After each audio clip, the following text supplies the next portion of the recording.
Kerry Boulton is Australia's most respected exit strategy advisor and CEO of the Exit Strategy Group. Welcome to this week's segment. This is an interesting one that I'd like to chat about with you. And what happens when your business changes? Say, for instance, you have already defined a finish line. In other words, you've figured out the end game that you had in mind, and then suddenly the business changes. You know, an opportunity comes along for you to grow your business, perhaps through an acquisition or perhaps through a merger.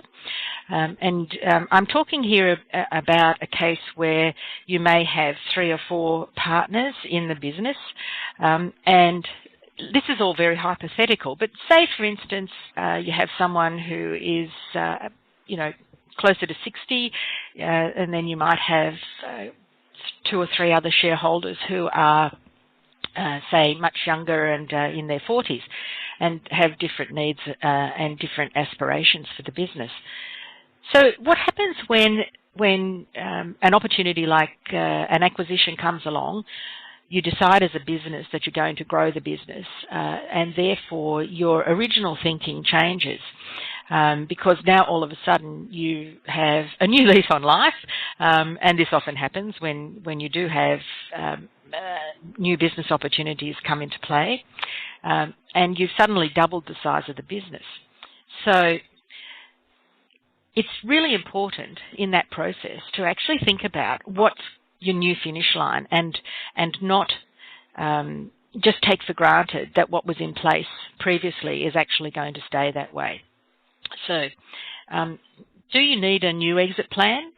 You do. You need to think about it. You need to think about the individual needs and wants of the people who are the current shareholders, and what they each have in mind. These are often considered to be on the back burner, or they're not even thought about, or they might be the elephant in the room that no one wants to talk about. Well, I would really encourage you to include that thinking in your whole process when you look at growing your business, whether it be through an acquisition or a merger or through something of that nature, so that you do take into account everybody's personal requirements. The last thing you'd really want to have to face would be a challenge to the business because you haven't addressed that particular issue.